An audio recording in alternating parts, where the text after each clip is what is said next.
സുഭാഷിതം channel എന്നും ജനങ്ങളുടെ നീറുന്ന പ്രശ്നങ്ങളോടൊപ്പം നിന്നിട്ടുണ്ട്.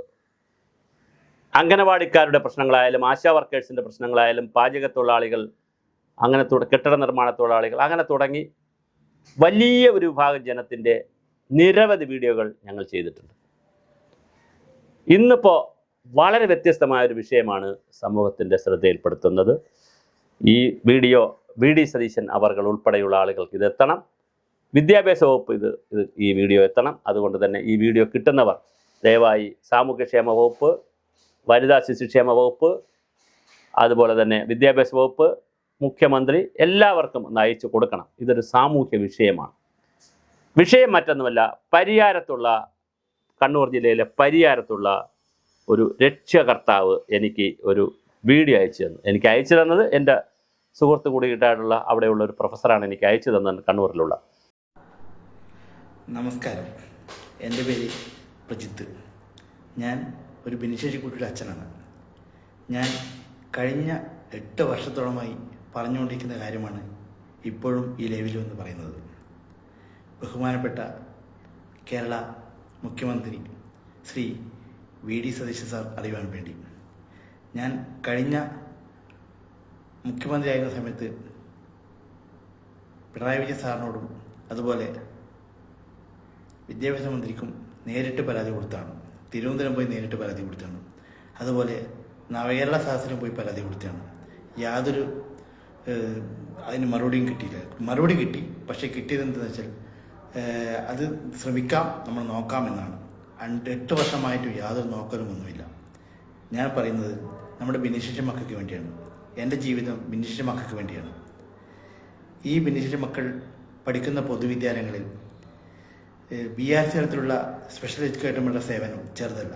ആഴ്ചയിൽ 1-2 ദിവസം വരുന്ന ഭിന്നശേഷി മക്കളെ പഠിപ്പിക്കാൻ വരുന്ന സ്പെഷ്യൽ എഡ്യൂക്കേറ്റർമാർ, അവർ നമ്മുടെ മക്കൾക്ക് കൊടുക്കുന്ന സേവനം ചെറുതല്ല. പക്ഷേ സ്ഥിരമായി അവരെ എല്ലാ പൊതുവിദ്യാലയങ്ങളിലും നിയമിക്കാൻ വേണ്ടി വേണ്ട നടപടി സ്വീകരിക്കണമെന്നാണ് ഞാൻ അപേക്ഷിച്ചത്. അതുപോലെ ഇൻക്ലൂസീവ് വിദ്യാഭ്യാസം എന്ന പേരല്ലാതെ നമ്മുടെ ഏതൊക്കെ സ്കൂളുകളിൽ ഇൻക്ലൂസീവ് വിദ്യാഭ്യാസം നടക്കുന്നുണ്ടെന്ന് പരിശോധിക്കണം.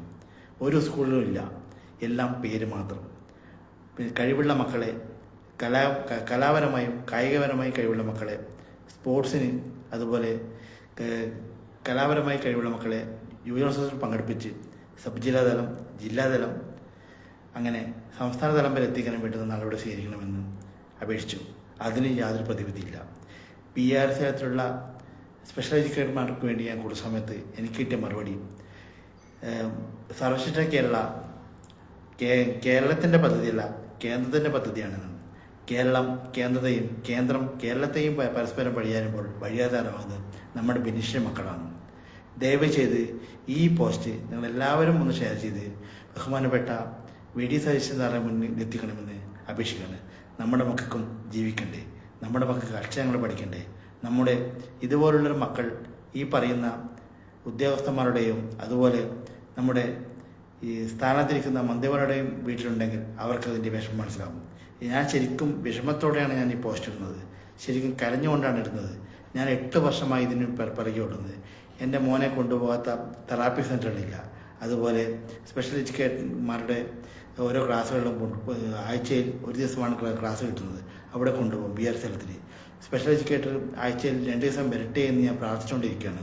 അതിനുവേണ്ടി പോരാടുകയാണ്. ദയവ് ചെയ്ത് നിങ്ങളെല്ലാവരും നമ്മുടെ ഭിന്നശേഷി മക്കൾക്ക് വേണ്ടി ഈ പോസ്റ്റർ ഷെയർ ചെയ്ത് പരമാവധി ഷെയർ ചെയ്യുക. നമ്മുടെ മക്കൾക്ക് വേണ്ടി നിങ്ങളോട് ഞാൻ അപേക്ഷിക്കുകയാണ്.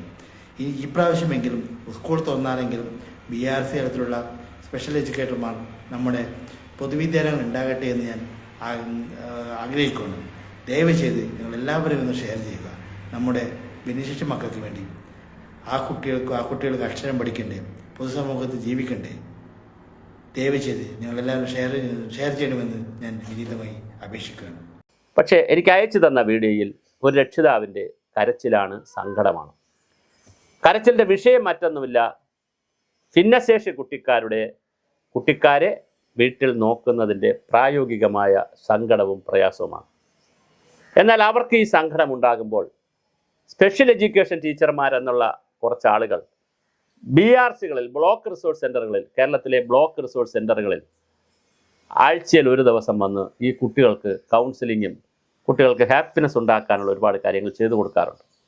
പക്ഷേ പ്രശ്നമെന്ന് വെച്ചാൽ ഈ BRCക്കാരെ 8-10 വർഷമായിട്ട് അത് ഈ സ്പെഷ്യൽ എഡ്യൂക്കേറ്റർമാരെന്ന് വരുന്നവർ സ്ഥിരമല്ല. സ്ഥിരമാക്കാനുള്ള പ്രായോഗിക ബുദ്ധിമുട്ട് അവർ സമഗ്ര ശിക്ഷാ അഭിയാൻ്റെ ഭാഗമായിട്ടുള്ള ഒരു പ്രോജക്റ്റിൻ്റെ ഭാഗമാണ്. അപ്പോൾ ഈ പ്രോജക്റ്റുകളുടെ കേന്ദ്ര സംസ്ഥാന സർക്കാരുകൾ ഇതുപോലെ ഒരുപാട് സ്കീമുകളും പ്രോജക്റ്റുകളും തുടങ്ങും. അതിലേക്ക് വരുന്ന സ്റ്റാഫ് ഒരുപാട് വർഷം നിൽക്കുമ്പോൾ അവരുടെ ജോലിയും അവർക്കാവുന്നില്ല, സ്ഥിരമാകുന്നില്ല, ഇൻസെൻറ്റീവും കൂടുന്നില്ല. ഒരു വലിയ സംഘർഷം അതിനകത്ത് വരും. മാനസിക സംഘർഷമാണ്, അല്ലാതെ കായിക സംഘർഷമല്ല. ഇത് പരിഹരിക്കപ്പെടണം. അപ്പോൾ ഇത് പരിഹരിക്കുന്നതിൻ്റെ ഭാഗമായിട്ടാണ് എന്നെ ഇങ്ങനെ ഈ പേരൻ്റ് വിളിച്ചത്. ഈ പേരൻ്റ് ഇട്ട ഒരു വീഡിയോ, വൈറലായിട്ടുള്ളൊരു വീഡിയോ എൻ്റെ ശ്രദ്ധയിൽപ്പെട്ടത്. പക്ഷേ അവിടെ പ്രശ്നം ഞാൻ നോക്കുന്നത് പ്രായോഗികമായൊരു പ്രശ്നം. BRC എന്ന് പറയുന്നത് ഈ ഒരു പ്രോജക്റ്റിൻ്റെ സംവിധാനത്തിൻ്റെ ഭാഗം തന്നെയായിട്ട് വരുന്നതാണ്.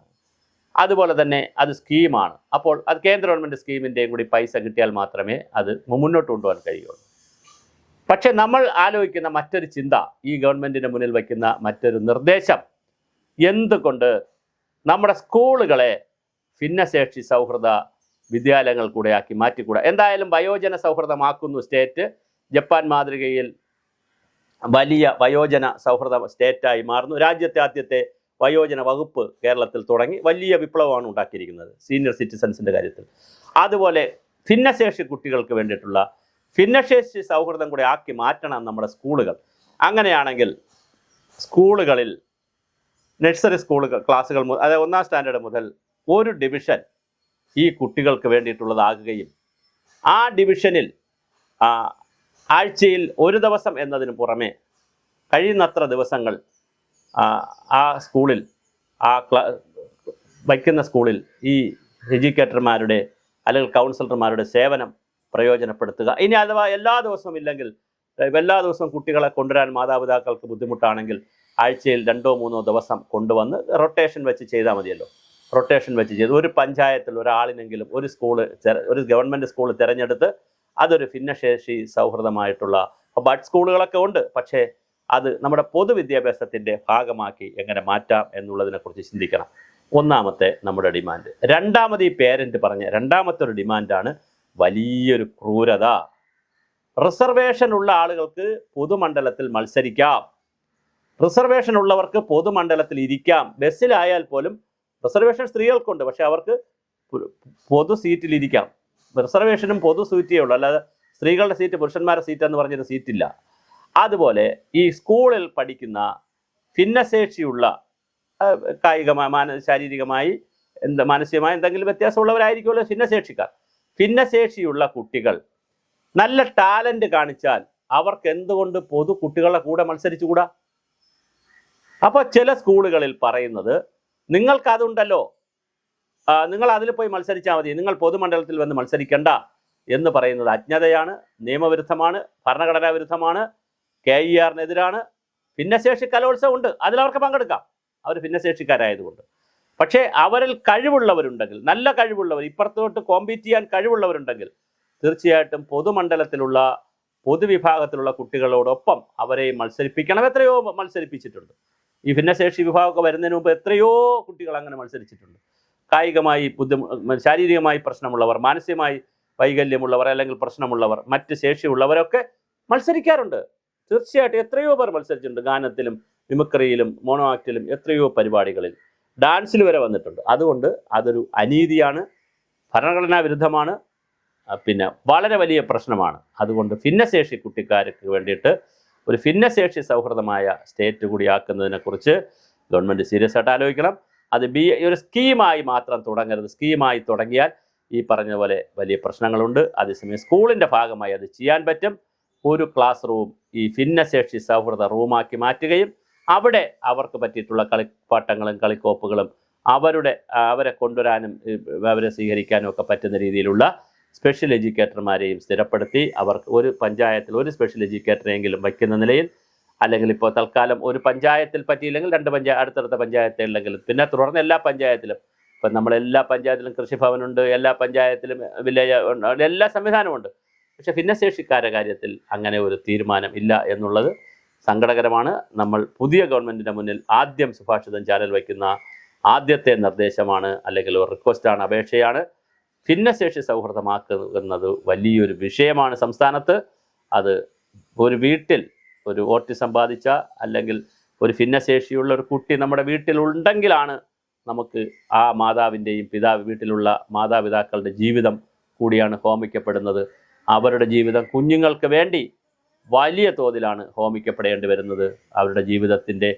അവരുടെ ജീവിതമാണ് ശരിക്ക് അതിൻ്റെ ഒരു വിലയാണ് കുട്ടികൾക്ക് കിട്ടുന്ന ചെറുതെങ്കിലും കിട്ടുന്ന സുഖസൗകര്യങ്ങൾ. അതുകൊണ്ട് ഏതെങ്കിലുമൊക്കെ വീട്ടിൽ ഇത്തരം ഭിന്നശേഷി കുട്ടികളുണ്ടെങ്കിൽ അവരെ സമൂഹം പോറ്റുക തന്നെ വേണം, യാതൊരു തർക്കവുമില്ല.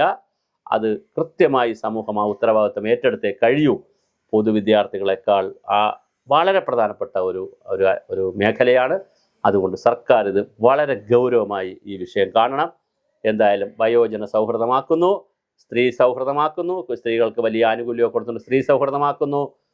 മൂന്നാമതായി ഒരുപക്ഷെ ആദ്യം ചെയ്യേണ്ടുന്ന ഒരു കാര്യമാണ് ഭിന്നശേഷി സൗഹൃദമാവട്ടെ നമ്മുടെ കലാലയങ്ങളും പൊതുസമൂഹവും.